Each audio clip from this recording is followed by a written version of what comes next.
Shalom Bapak Ibu Saudara yang dikasihi oleh Tuhan Yesus Kristus. Di sini hari ini saya mau membagikan kebenaran firman Tuhan tentang hidup yang dipulihkan di dalam Ayub 42 ayat 7 sampai 17. Tetapi saya hanya akan membacakan di ayat yang ke-10 dan ayat yang ke-12. Ayat yang ke-10. Lalu Tuhan memulihkan keadaan Ayub setelah ia meminta doa untuk sahabat-sahabatnya, dan Tuhan memberikan kepada Ayub 2 kali lipat dari segala kepunyaannya dahulu. Ayat yang ke-12, Tuhan memberkati Ayub dalam hidupnya yang selanjutnya, lebih daripada dalam hidupnya yang dahulu.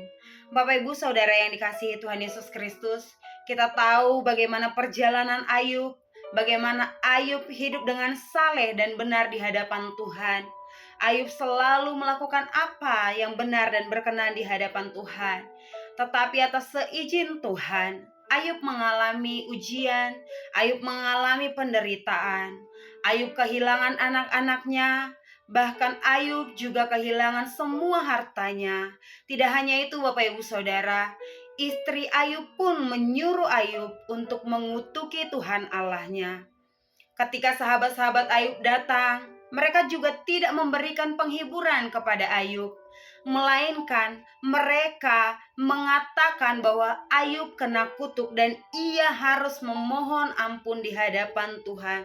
Oleh sebab itu Bapak Ibu Saudara, kalau kita lihat di ayat yang ke-10, dikatakan bahwasanya Tuhan memulihkan keadaan Ayub setelah ia meminta doa untuk sahabat-sahabatnya. Kenapa Tuhan menyuruh Ayub untuk meminta doa kepada sahabat-sahabatnya? Karena Ayub mengalami rasa kecewa dan mungkin rasa pahit kepada sahabat-sahabatnya.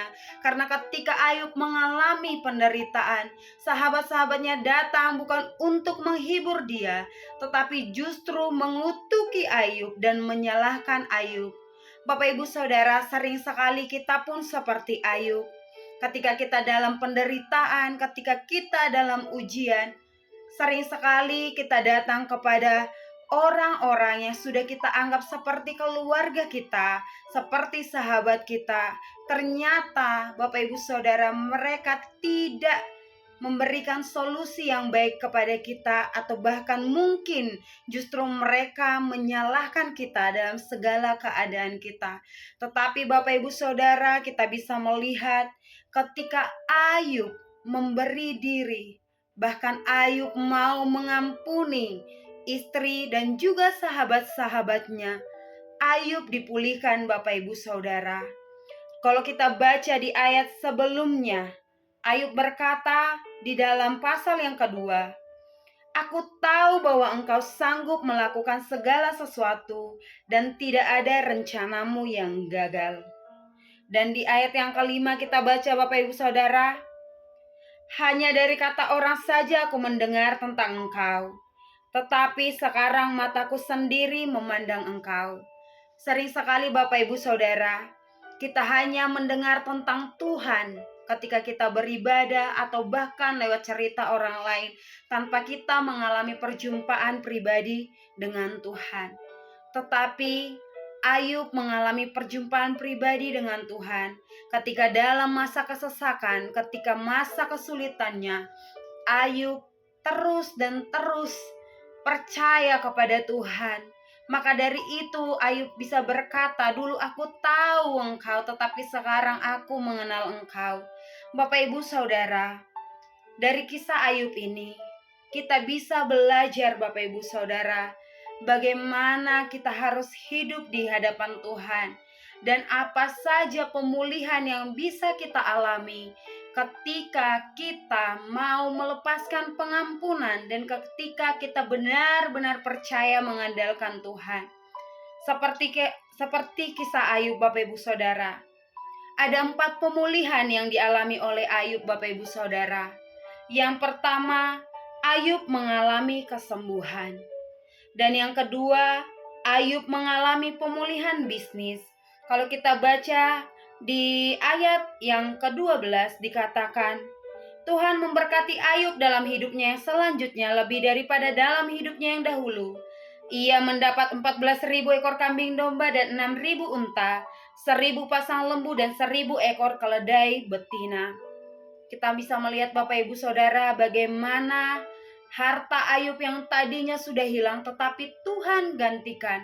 Mungkin saat ini Bapak Ibu Saudara kita juga sedang mengalami usaha yang merosot atau bahkan ekonomi yang sangat-sangat sulit di tengah-tengah dunia yang begitu sulit ini Bapak Ibu Saudara. Tetapi ketika Bapak Ibu Saudara memiliki pengenalan yang baik dan tetap percaya kepada Tuhan, maka Bapak Ibu Saudara akan mengalami pemulihan usaha dan ekonomi sebagaimana Ayub juga mengalaminya. Dan yang ketiga Bapak Ibu Saudara, Ayub mengalami pemulihan keluarga. Kita baca di ayat yang ke-13, ia juga mendapat 7 orang anak laki-laki dan 3 orang anak perempuan. Dan anak perempuan yang pertama diberinya nama Yemima, yang kedua Kezia, dan yang ketiga Keren Hafuk. Bapak Ibu Saudara, kita bisa melihat bahwasannya Tuhan memberikan Ayub putri-putri yang cantik. Di ayat 15 dikatakan, di seluruh negeri tidak terdapat perempuan yang secantik anak-anak Ayub, dan mereka diberi ayahnya milik pusaka di tengah-tengah saudara-saudaranya laki-laki. Bagi Tuhan tidak ada yang mustahil Bapak Ibu Saudara. Sekalipun mungkin saat ini keluarga kita tidak mendukung kita, tetapi kita harus tetap percaya bahwa Tuhan sanggup melakukan dan menggantikan segala sesuatu dalam hidup kita. Dan yang keempat Bapak Ibu Saudara dikatakan Ayub diberikan panjang umur. Di ayat 16 dikatakan sesudah itu Ayub masih hidup 140 tahun lamanya. Ia melihat anak-anaknya dan cucu-cucunya sampai keturunan yang keempat. Begitu juga kita Bapak Ibu Saudara. Tuhan selalu punya tujuan atas hidup kita lewat setiap kejadian yang boleh Tuhan izinkan. Mungkin kita tidak langsung menerima apa yang menjadi jawaban doa kita. Tapi percayalah Bapak Ibu Saudara, berkat yang kita terima dari Tuhan bukan hanya sekedar berkat, tetapi lebih daripada itu, yaitu penyertaan Tuhan dan perkenanan Tuhan. Itulah yang akan memulihkan keadaan kita, dan itulah yang akan memulihkan kehidupan kita Bapak Ibu Saudara. Kiranya Tuhan Yesus menolong kita untuk bisa lebih lagi memiliki pengenalan yang baik akan Tuhan, sampai kita mengalami pemulihan yang daripadanya. Demikian kebenaran firman ini, Tuhan Yesus memberkati.